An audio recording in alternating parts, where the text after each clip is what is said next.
اللہ فرماتے ہیں کہ لوگوں نے یہ گمان کیا ہے کہ انہیں چھوڑ دیا جائے گا صرف یہ کہہ دینے پر کہ ہم ایمان لے آئے. انہوں نے کہا ہم ایمان لے آئے تو اب انہیں چھوڑ دیا جائے گا، بس ختم، اتنی بات پر چھوڑ دیا جائے گا. وَهُمْ لَا يُفْتَنُونَ، اور انہیں آزمایا ہی نہیں جائے گا. فرمایا ایمان لانے کے بعد صرف ایمان پر ہی تمہیں چھوڑا نہیں جائے گا بلکہ تمہیں آزمایا جائے گا، تمہاری آزمائش ہوگی. کس طرح؟ وَلَنَبْلُوَنَّكُمْ بِشَيْءٍ مِّنَ الْخَوْفِ وَالْجُوعِ وَنَقْصٍ مِّنَ الْأَمْوَالِ وَالْأَنفُسِ وَالثَّمَرَاتِ، تمہیں کسی نہ کسی ایک چیز سے ضرور آزمائیں گے، یا خوف سے آزمائیں گے، بھوک سے آزمائیں گے، جانوں اور مالوں کی کمی سے، پھلوں کی کمی سے آزمائیں گے. اور یہ پھلوں کی کمی سے مراد، علماء تفسیر نے لکھا اس سے مراد اولاد کا انتقال کر جانا بھی ہے، وہ بھی پھل ہوتی ہے. تمہیں آزمائیں گے اور اگر تم پورے اترے تو وَبَشِّرِ الصَّابِرِينَ، رب فرماتا ہے محبوب پھر صبر کرنے والوں کو میری رحمت کی خوشخبری سنا دے، پھر انہیں خوشخبری دے دے میرے کرم کی. میرے عزیز، زندگی میں آزمایا جائے گا. نبی اکرم نور مجسم شفیع معظم صلی اللہ علیہ وسلم کی بارگاہ میں حضرت خباب بن ارت رضی اللہ تعالیٰ عنہ حاضر ہوئے. حضور خانہ کعبہ کے ساتھ ٹیک لگائے بیٹھے تھے تو حضرت خباب عرض کرنے لگے یا رسول اللہ اتنی تکلیفیں آ رہی ہیں، کافر اتنا ستا رہے ہیں، ہمیں پریشان کیا جا رہا ہے، ہم سخت آزمائش میں، حضور آپ اللہ کی بارگاہ میں دعا کیوں نہیں کرتے ہمارے لیے؟ تو نبی پاک علیہ السلام فرمانے لگے تم سے پہلے لوگوں کا حال پتہ کیا تھا؟ یہ صحیح حدیث بخاری میں موجود ہے. فرمایا تم سے پہلے لوگوں کا حال یہ تھا کہ انہیں گڑھے کے اندر رکھ کے ان کے جسم کو مٹی سے دبا کے پھر ان کے سروں پر آریاں رکھ کے چیر دیا جاتا تھا، لیکن پھر بھی وہ اپنے دین سے ہٹا نہیں کرتے. نبی پاک علیہ السلام فرمانے لگے تم سے پہلے لوگوں کا یہ عالم تھا کہ ان کے جسم لوہے کی کنگھیوں سے کریت دیے جاتے تھے، ان کا گوشت اتار دیا جاتا تھا، لیکن وہ اپنے دین سے ہٹنے کو تیار نہیں ہوتے تھے. یاری تیری سونا پر آزمائشاں تیریاں اگ، اے سونا پرکھیا جامدہ ہی پہلو نال اگاں دے لگ. اپنی زندگی میں تیار رہیں، ذہنی طور پر آزمائش کے لیے تیار رہیں، مزاج بنائیں. جب بندہ پہلے سے تیار ہوتا ہے نا، اس کا خیال ہوتا ہے کہ آزمائش آ گئی تو میں نے صبر کرنا ہے، پہلے سے اس کی تیاری ہوتی ہے، پھر وہ ذرا گھبراتا نہیں، پریشان نہیں. ہم تیار نہیں ہیں ذہنی طور پر. ہر بندے کو سکھ چاہیے، ہر بندے کو. بلکہ ہمارے ہاں تو لوگ کہتے ہیں مرید ہو رہا ہوں تاکہ میری طرف تکلیف کوئی نہ آئے. تو میں کیا کرتا ہوں، پہلے پیر سے پوچھ لو اسے کبھی آئی ہے کہ نہیں. اگر اسے آئی ہے تو پھر اس کا مطلب ہے تمہیں بھی آ سکتی ہے. لوگ نماز اس لیے شروع کرتے ہیں، کہتے ہیں میں 5 نمازیں بھی پڑھتا ہوں، میں صدقات بھی کرتا ہوں، کام میرا پھر نہیں چلتا. تو میں کہتا ہوں تمہیں پتہ ہی نہیں، نمازی کے لیے تو آزمائش ہے. جتنا جتنا ایمان کامل اتنی اتنی آزمائش بھی زیادہ. اور یہ میں اپنے پاس سے نہیں کہہ رہا. حضرت ابو سعید خدری رضی اللہ تعالیٰ عنہ فرماتے ہیں میں نبی پاک علیہ الصلوۃ والسلام کی خدمت میں حاضر ہوا اور حضور کے دست مبارک کو چومنے کے لیے میں نے اپنے ہاتھ جب آگے کیے تو تپش تھی، تیز بخار تھا نبی پاک کو. تو حضرت ابو سعید خدری رضی اللہ تعالیٰ عنہ ارشاد فرماتے ہیں کہ میں نے، یہ سنن ابن ماجہ میں موجود ہے، فرماتے میں نے عرض کیا یا رسول اللہ صلی اللہ علیہ وسلم اتنا تیز بخار؟ حضور فرمانے لگے ہم پر جو آزمائشیں آتی ہیں نا انبیاء پر، وہ عام لوگوں سے دگنا آتی ہیں. یہ تو لاڈلے ہیں، یہ تو محبوب ہیں اللہ کے. فرمایا عام لوگوں سے دگنی آزمائش آتی ہے، لیکن فرمایا ہمارا رب بڑا کریم ہے، ہمیں اجر بھی ڈبل ہی عطا کرتا ہے، ہمیں اجر بھی ڈبل ہی عطا کرتا ہے. تو حضرت ابو سعید خدری کہتے ہیں موقع اچھا تھا، میں نے ایک سوال بھی کر دیا. میں نے کہا یا رسول اللہ صلی اللہ علیہ وسلم بتائیے نا بھلا دنیا میں زیادہ آزمائشیں کن کو آتی ہیں؟ تو حضور فرمانے لگے سب سے زیادہ آزمائشیں اللہ کے انبیاء کو آتی ہیں، نبیوں کو آتی ہیں. حضور اس کے بعد فرمایا اس کے بعد جو ان کے زیادہ قریب ہوتا ہے اسے آتی ہیں. لوگ کیا سمجھیں گے امام حسن کی آزمائش کو؟ لوگ کیسے سمجھیں گے سیدنا امام حسین کی آزمائش کو؟ فرمایا جو ان کے زیادہ قریب ہوتا ہے اسے زیادہ آزمائش آتی ہے.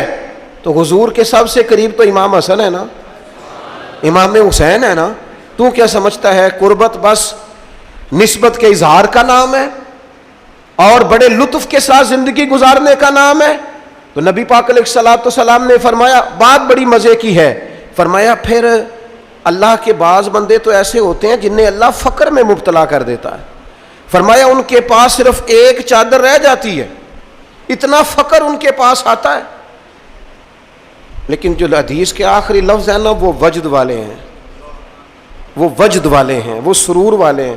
ہمارا یہ مزاج ہوتا ہے کہ میٹھا میٹھا کھا جاؤ اور ذرا کڑوا آ جائے تو سویرے بھی رو شام بھی رو، حال ہی کوئی نہیں، غریبی بڑی، پریشانی بڑی، حضرت صاحب گھر سے بیماری جاتی نہیں، اور جناب کیا بتائیں، بعض لوگ تو ایسے ہیں جن کی بات سن کے لگتا ہے زندگی میں کبھی سوئے ہی نہیں، اتنے بڑے بڑے دکھ سناتے ہیں۔ او خدا کی رحمت کا بھی تو ذکر کرنا، خدا نے جو تیرے اوپر انعامات کیے ان کا بھی تو ذکر کرنا، ان کا تذکرہ ہی نہیں کر رہا میرا بھائی۔ نبی پاک علیہ السلام نے فرمایا ان لوگوں پر دکھ آتے ہیں پر قربان ہونے کو جی چاہتا ہے ان لفظوں پر۔ حضور فرمانے لگے وہ رب کی طرف سے آنے والے دکھ پر بھی اس طرح راضی ہوتے ہیں جس طرح تم میں سے کوئی راحت ملنے پر راضی ہوتا ہے، سکون والی چیز ملنے پر جس طرح تم راضی ہوتے ہو اس طرح وہ دکھوں پر بھی راضی ہوتے ہیں۔ دکھ قبول محمد بخشا، دکھ قبول محمد بخشا، پر ایک شرط لگائی چھوٹی سی میاں صاحب نے، انہوں نے کہا 100 دفعہ قبول ہے، دکھ 100 دفعہ قبول، دکھ قبول محمد بخشا پر راضی رہن پیارے، یہ شرط یہ ہے کہ تو راضی رہ، تو راضی رہ، دکھ قبول محمد بخشا، راضی رہن پیارے۔ اور حضرت سلطان صاحب کہنے لگے ایسا کیتی ہے جان حوالے رب دے، ایسا عشق کمایا ہے اسی مرن تو پہلو ہی مر گیا باہو تا مطلب نو پایا ہے، ہم نے تو پہلے سے ہی نتیجہ نکال لیا ہے۔ تو سکون ڈھونڈنے نکلا ہے، تو چاہتا ہے زندگی میں آرام مل جائے، کائنات میں سب سے زیادہ پیار اللہ کا اپنے محبوب کے ساتھ، لیکن دیکھ لو نا پیدائش سے پہلے ہی حضور کے والد چلے گئے، 4 سال یا 6 سال کی عمر میں والدہ گئیں، 8 سال کی عمر تھی محبوب کے دادا کا جنازہ اٹھا تو محبوب پیچھے پیچھے جنازے کے جا رہے تھے۔ پھر وقت آیا جب تبلیغ دین کا تو دنیا کا کون سا دکھ اور کون سی تکلیف اور کون سی اذیت ہے جو حضور کو نہیں دی گئی، لیکن کریم ہر وقت کہتے ہیں افلا اکون عبدا شکورا، میں رب کا شکر گزار بندہ نہ بنوں؟ ہر مقام پر کبھی بدر کبھی احد اور ہر طرح کی تکلیف، ہر طرح کی تکلیف، کبھی بیٹیوں کا دکھ، کبھی سیدہ عائشہ صدیقہ کے بارے میں منافقوں کی نازیبہ گفتگو، سارے دکھ محبوب کی حیات پاک میں رہے، کریم نے ان دکھوں کو برداشت کیا۔ پھر آپ دیکھ لیں دور حضرت صدیق اکبر کا آیا تو حضرت ابوبکر صدیق اس امت میں نبیوں کے بعد سب سے بڑا درجہ رکھتے ہیں، لیکن کوئی زندگی اس طرح کی تو نہیں کہ بڑے 2.25 سال بڑے آرام سے حکومت کی ہو۔ منکرین زکوٰۃ سے لڑنا پڑا حضرت ابوبکر صدیق کو، آزمائش تھی، لوگ منکر ہو گئے زکوٰۃ کے، حضرت صدیق اکبر لڑے، ختم نبوت کے تحفظ کے لیے لشکر تیار کیے، بہت سارے مسائل کا سامنا کرنا پڑا، صبح دن راتیں جناب ابوبکر نے مشقت کر کے خلافت اسلامیہ کو مضبوط کیا۔ دور حضرت عمر کا آیا، ساری دنیا مدینہ منورہ میں اندر سے دروازے بند کر کے سخت گرمی میں سوتی ہے، اور جناب عثمان غنی کہتے ہیں کہ میں نے فاروق اعظم کو 60 سال کی عمر میں دیکھا کہ مال غنیمت کے 2 اونٹ دوڑ گئے تو عمر بھاگے جا رہے ہیں، ان اونٹوں کو لے کے آ رہے ہیں، اور میں کہتا ہوں جناب آپ آرام کرتے، ساری دنیا سو رہی ہے، فرمایا سویا کرتا تھا کبھی خلیفہ بننے سے پہلے۔ عمر کسی غلام کو کہہ دیتے تو چونکہ پیار تھا نا، یارانہ تھا نا، حضرت عثمان بڑی محبت سے کہتے ہیں امیر المومنین کسی غلام سے کہتے اگر مال غنیمت کے اونٹ چلے گئے تھے تو لے آتا، تو حضرت عثمان کے کندھے پہ ہاتھ رکھ کے جناب عمر رو پڑے، کہنے لگے یار یہ حضور کے دین کی امانت بڑی ذمہ داری ہے، لے او سجنا اساں توڑ نبھائی، اساں جان بھی دتی تیرا تیرے، یہ بڑی ڈیوٹی ہے، یہ بڑی ذمہ داری ہے، میں کیسے غلام کو بھیج دیتا؟ مسلمانوں کا مال ہے، جب ڈیوٹی میری ہے تو کیسے کسی کو بھیجتا؟ یہ آزمائش ہے، یہ دکھ ہے۔ 22-24 لاکھ مربع میل کے حکمران حضرت عثمان غنی، ان کا دور آ گیا، یعنی وہ شخص جس نے چڑھتی جوانی میں بھی نظریں جھکا کے رکھی، اور جس شخص نے اپنا سارا مال دین پر قربان کر دیا، اس کے گھر کا گھیرا تنگ کر لیا گیا۔ بہت بڑی ذمہ داری حضرت عثمان پر آئی، بڑی۔ اور جناب عثمان غنی کا حال یہ ہے کہ 40 دن گزر گئے، جس شخص کے اپنے ذاتی مصارف لاکھوں کروڑوں میں لوگوں پر خرچ ہوتے ہیں، 40 دن سے اس نے کھانا نہیں کھایا، اسے ڈھب اور سلیقے سے روٹی پانی نہیں ملا، گھر میں قید ہیں۔ لوگوں نے کہا عثمان ہمیں اجازت دے دیں ہم لڑیں۔ کہنے لگے کیسے دے دوں؟ حضور کا مدینہ اور میری وجہ سے خون بہہ جائے، بس میرے اوپر آئی ہے تو میں نبھاؤں گا، یہ ذمہ داری ہے۔ کہا پھر عثمان خلافت؟ فرمایا یار یہ بھی میری مجبوری ہے۔ میرے نبی پاک نے فرمایا تھا عثمان اللہ تمہیں قمیض پہنائے گا، لوگ اتارنا چاہیں گے، دیکھنا اتارنا نہ، وہ قمیض نہ اتارنا کیسے چھوڑ دوں؟ حضرت عثمان بھی شہید ہو گئے، جناب عمر بھی شہید ہو گئے، حضرت علی المرتضیٰ شیر خدا وہ کیا 9-10 سال کی عمر سے حضور کے ساتھ چلے، ہر غزوے میں، ہر میدان میں، ہر جہاد میں، ہر جگہ آگے آگے۔ ان لوگوں نے دین سے نفع نہیں لیے۔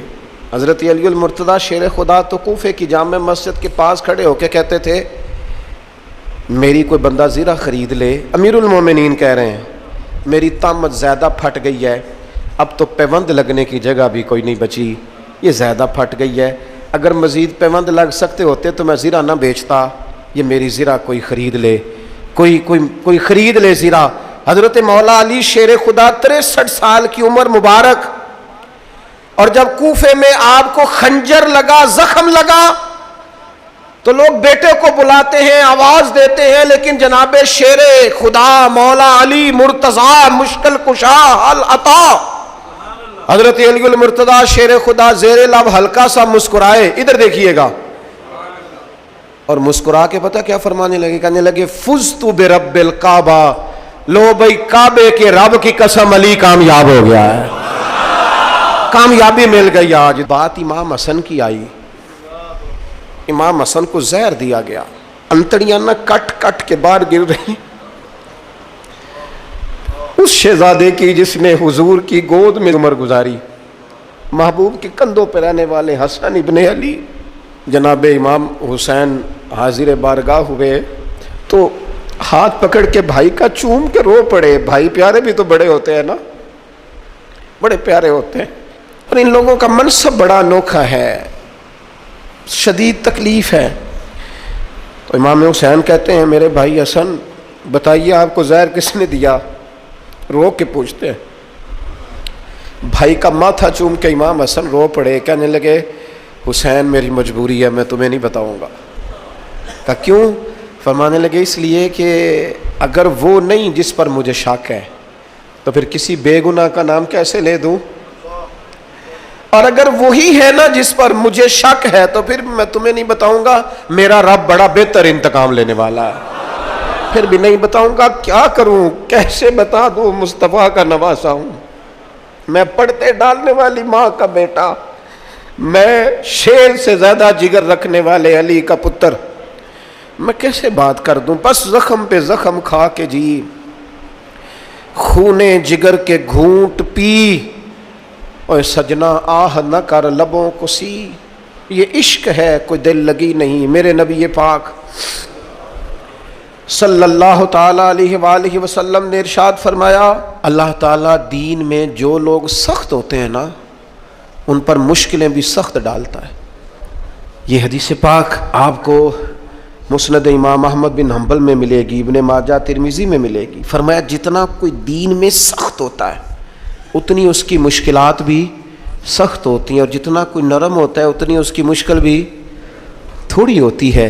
حسین ابن علی بڑے سخت تھے نا دین میں، جاندار تھے نا دین کے معاملے میں، اللہ نے مشکل ڈالی، امام علی مقام کی باری آئی۔ بڑی منت کی حضرت عبداللہ ابن عمر نے، رو کے کہا حسین نہ جاؤ. تو امام حسین رضی اللہ تعالیٰ عنہ نے فرمایا نہیں، اب میری ڈیوٹی لگی ہے تو جانا تو میں نے ہے نا، ذمہ داری تو پوری کرنی ہے. امام علی مقام رضی اللہ تعالیٰ عنہ نے اس ساری مشقت کو دیکھا. گھر چھوڑنا بڑا مشکل کام ہے، گھر چھوڑنا. وہ جہاں انسان رہا ہوتا ہے نا والدین کے ساتھ، جہاں وقت گزارا ہوتا ہے، کبھی بندہ بوڑھا بھی ہو جائے تو خوابیں اپنے پرانے مکان کی آتی ہے. خواب بھی کبھی آئے نا تو وہیں گھومتا انسان اپنے آپ کو پاتا ہے. لیکن امام حسین نے کہا کہ بس اب وقت آیا ہے تو اب یہ چھوڑنا ہے. ہم نہ قربانی دیے بغیر پاس ہونا چاہتے ہیں، ہم کوئی مشقت سہے بغیر نمبر لینا چاہتے ہیں، ہم کوئی کام کیے بغیر رتبہ پانا چاہتے ہیں. ایسا ہوتا نہیں نا، یہ ممکن نہیں. آپ تاریخ پڑھیں نا انبیاء کی. حضرت نوح علیہ السلام نے 950 سال محنت کی ہے. اور میں سورہ ہود دیکھتا ہوں تو میں وہ انداز دیکھتا ہوں جس طرح کفر ان سے بات کرتا تھا. بڑی جد و جہد کی حضرت نوح نے، لیکن پتہ ہے دکھ اس سے بڑا کیا دیکھا؟ اپنا بیٹا ہی کافر ہو گیا. مالک امتحان ڈالتا ہے تو بڑے بڑے، اور حضرت نوح نے اپنے بیٹے کو ڈوبتے دیکھا. کہا مالک میرا بیٹا، فرمایا نہیں یہ تیرا ہے ہی نہیں، تیرے طریقے پر نہیں تو تیرا کیسے ہوگا؟ کسی کی نسل کہلانے کے لیے تو اس کے عقیدے پر ہونا ضروری ہے، تیرا نہیں. حضرت نوح نے مشقت دیکھی. واتخذ اللہ ابراہیم خلیلا. ابراہیم اللہ کے پیارے ہیں نا، لیکن زندگی پوری پڑھ کے دیکھ لو، ساری کی ساری مشقت مصائب سے بھری ہوئی، آزمائشوں سے لدی ہوئی. کبھی انہیں قوم آگ میں ڈالتی ہے، اور کبھی 86 سال عمر ہو گئی تو اولاد کوئی نہیں، اور دعا مانگ کے رب بیٹا وہ دیتا ہے جس کی پیشانی میں نور محمدی چمکتا ہے. اچھا پہلے دیا نہیں، اب دیا. فلما بالغا ماہ سعیا، اور جب وہ ذرا ساتھ چلنے کے قابل ہو گیا. ہر بندہ کہتا نہیں منون خیر ہے میرا پتر جوان ہو گیا ہے. جب وہ بیٹا ساتھ چلنے کے قابل ہوا تو فرمایا ذبح کرو نا ذبح. تھوڑی دیر کے لیے دل پہ ہاتھ رکھ کے بتاؤ، اور بچے کو بخار چڑھ جائے تو نیند نہیں آتی، مائیں منتیں مانگتی پھرتی ہیں، روتے پھرتے ہیں باپ، بچے کی طبیعت ٹھیک نہیں، فقط بیمار ہے، اور جسے یہ کہا جائے ذبح کر.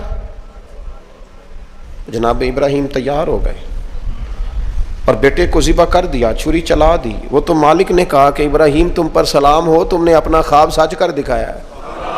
ساری زندگی دیکھیں نا آپ آزمائشوں سے بھری. ادھر آ جائیں نا، جناب ایوب ہیں، کتنے بیمار ہو گئے، کتنے بیمار ہو گئے.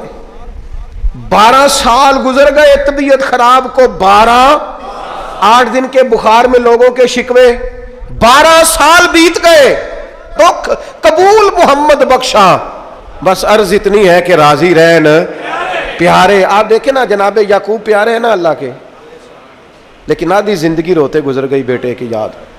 جناب یوسف پیارے ہیں نا، سونا بنا کے نا، اور باپ کا لاڈلا بنا کے نا، محبت پوری کرا کے، پیار پورا. یا بنی لا تقصص رؤیاک علی اخوتک فیکیدوا لک کیدا ان الشیطان للانسان عدو مبین. او میرے بیٹے بھائیوں سے بات نہ کرنا ورنہ وہ کچھ چال چلیں گے، شیطان آدمی کا کھلا دشمن ہے. اتنا دنیا میں پیارا بچہ اور اس وقت کوئی نہیں تھا جتنے جناب یوسف ہیں. پر یوسف کبھی بھائیوں کی مار کھائیں، کبھی کنویں میں جائیں. کریم کا کرم ہے نا، کنویں میں پھینکے تو بچا لیں، لیکن وہاں سے نکلے تو پھر وہ بکیں، پھر کبھی یہاں بکیں، کبھی مصر کے بازار میں بکیں. او یار تو غور تو کر، وہی جناب یوسف اللہ کے پیغمبر پھر جیل جائے، ساری تکلیفیں سہ کے فرمایا لو یوسف اب میں تمہیں مصر کا بادشاہ بناتا ہوں. آپ جس کی بھی تاریخ ٹٹول کے لائیں گے نا وہ آزمائشوں والی والا نَبْلُوَنَّكُمْ بِشَيْءٍ مِّنَ الْخَوْفِ، ہم ضرور تمہیں آزمائیں گے. امام حسین کی باری آئی، وطن چھوڑنا ہے حسین کو. امام علی مقام نے کہا کہ ہجرت کی تھی نا، حضور نے بھی وطن چھوڑا تھا. دور کھڑے ہیں نانا تیرے کرم کے خزینے کی خیر ہو، میں جا رہا ہوں تیرے مدینے کی خیر ہو. پھر حسین ابن علی وہاں سے نکلے، بچے ساتھ. ڈٹنا پڑا، بھوک پیاس، بچوں کا ساتھ، پھر بچوں کی شہادتیں، یہ ساری چیزیں انسان کو کمزور کر دیتی ہیں نا. لیکن جس کی شان بڑی ہوتی ہے اس کی آزمائش بھی بڑی ہوتی ہے. چھوٹی چھوٹی باتوں سے گھبرا جانے والی امت، ذرا ذرا سی بات پر پریشان ہو جانے والے لوگ، لڑکھڑاتے قدم، الجھے خیالات، بے چینیاں، بے قراریاں، بہتے آنسو اور ہر وقت مظلومیت کا اظہار کرتی قوم اگر اپنے قدموں پہ کھڑا ہونا چاہتی ہے، امت اگر پھر سے امت سازی چاہتی ہے، امت اگر کھڑے ہو کے اور اللہ کی عطا پر راضی رہ کر اپنی زندگی گزارنا چاہتی ہے، ایک ہی فارمولہ ہے، اس قوم کو امام حسین کی سیرت سے آگاہ کر دو. اس امت کو نبی پاک کے شانوں والے نواسے کی عظمتیں بتا دو. یہ جو لوگ سہمے سہمے، ڈرے ڈرے سے، پریشان سے، کمزور سے، غریبی کی بات کرتے، دیہاتی ہونے کی بات کرتے، سہمی سہمی باتیں کرتے، انہیں کہو ڈرو نا. وہ دیکھو پردیس میں حسین ابن علی تھوڑی دیر پہلے حضرت علی اکبر کی لاش مبارک اٹھا کے لائے ہیں اور لا کر کے خیمے میں رکھی ہے، لیکن انہیں پتا ہے کل بھی تو جانا ہے نا، انہیں پتا ہے نا کتنے کو سال جینا ہے، بالآخر جانا تو ہے نا. جس دھج سے کوئی مقتل میں گیا وہ شان سلامت رہتی ہے، اس جان کی کوئی بات نہیں، یہ جان تو آنی جانی ہے، موت بستر پہ بھی آ جایا کرتی ہے، لیکن جو میدانوں میں ڈٹ کے رہتے ہیں ان کو تاریخ ذرا زندہ رکھا کرتی ہے. کمزور زندگی نہ گزارو، ڈری ہوئی زندگی نہ گزارو، اور یہ کبھی نہ کہو ہائے حسین. ہم ہائے حسین والے نہیں، ہم واہ حسین والے ہیں. ہمارے بزرگوں نے ہمیں یہ سبق دیا ہے، ہم نے کہنا واہ حسین. کیا کمال کر دی امام علی مقام نے، واہ حسین آپ کی عظمت پہ قربان. اتنے سارے دکھوں کے باوجود جب شانوں والے نانا کا شانوں والا پوتا، عظمتوں والی ماں کا عظمتوں والا بیٹا، جرت مند باپ کا بیٹا میدان میں نکلنے لگا ہے تو ڈرا ڈرا، سہما سہما، رو کے، دلاسے دے کے، آنسو پوچھ کے نہیں، بلکہ امام حسین نے ڈٹ کے کھڑے ہو کے وہ امامہ سر پہ باندھا جو محمد عربی نے عطا فرمایا تھا، وہ جبہ پہنا جو نانا نے دیا تھا، وہ تلوار پکڑی جو شیر خدا مولا علی پکڑتے تھے، اور حسین میتوں کے باوجود میدان میں آئے، فرمایا سامنے کھڑے ہو جاؤ، تمہیں خطبہ دینا ہے، اس لیے کہ محمد عربی کا طریقہ ہے جمعے والے دن خطبہ دیا جاتا ہے. پورے وثوق سے اتمام حجت کیا. اور حسین ابن علی ایسے تو نہیں تھے کہ ڈرے بڑا تھے تو ان سے تلوار نہیں چلی، انہوں نے تلوار چلائی، جو ایک ایک دو دو کر کے آتے رہے وہ کٹتے رہے، وہ کٹتے رہے. پھر آواز ایک گونجی پیچھے سے، وہ اکیلے اکیلے کیوں جاتے ہو، تمہیں پتہ ہے علی کا بیٹا ہے. علی کا گھر تو وہ گھر ہے کہ جس گھر کا ہر ایک بچہ جسے دیکھو وہی شیر خدا. معلوم ہوتا ہے اکیلے اکیلے جاؤ گے تو تم چہرے کی روشنی نہیں دیکھ رہے، آنکھوں کی سرخی نہیں دیکھ رہے، مزاج کا ولولہ نہیں دیکھ رہے، طبیعت کا باغپن نہیں دیکھ رہے، اور جوانی میں شہادت کی لذت سے آشنا محمد کا نواسا نہیں دیکھ رہے. ذرا مل کے جاؤ. ہاں ہاں حسین ابن علی شہید ہوئے ہیں پر شان و شوکت کے ساتھ. ہاں ہاں حسین ابن علی دنیا سے تشریف لے گئے ہیں پر عزت، وقار اور عظمت کے ساتھ. ہاں حسین ابن علی کا سر کٹا ہے، مخالف نے تو اپنی طرف سے نیزے کی نوک پہ چڑھایا تھا، پر حسین کا سر بول بول کے کہہ رہا تھا دیکھ لو میں کٹ بھی گیا ہوں پھر بھی سب سے اونچا ہوں، وہ دیکھو میں سب سے اونچا ہوں، سب سے اونچا ہوں میں. اے حسین ابن علی، نازش آل نبی تم پر سلام. اے حسین ابن علی تم پر سلام، نازش آل نبی تم پر سلام. کسی نے ایک بات کی تھی، اس نے حد کر دی، اس نے کہا مورخ تو کتنا کو لکھے گا، خطیب تو کتنا کو واعظ کرے گا، اور مصنف تو حسین ابن علی کی شان میں کہاں تک بات کرے گا. تو میرے امام کا باکپن، ان کی جرت، ان کی طاقت، ان کی ہمت، ان کا کمال، ان کا صبر، ان کی استقامت، ان کا حوصلہ، ان کی جوامردی، ان کی ہمت کتنی کو بیان کرے گا، تو رہنے دے. اس نے کہا پھر کیوں رہنے دوں؟ کہنے لگے حسین ابن علی کی شان رفعت کوئی کیا جانے، یہ حسن جانے.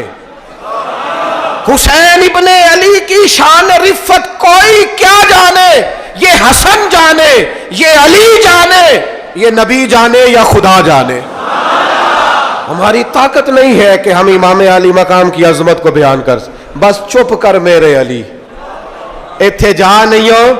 امام کا تذکرہ بندے کو جوان کرتا ہے، باہمت کرتا ہے، جینے کا حوصلہ دیتا ہے، میدانوں میں کھڑا کرتا ہے. وہی ہے تیرے زمانے کا امام برحق جو تجھے حاضر و موجود سے بیزار کرے اور موت کی شکل میں دکھلا کے تجھے جلوہ یار زندگی تیرے لیے اور بھی دشوار کرے.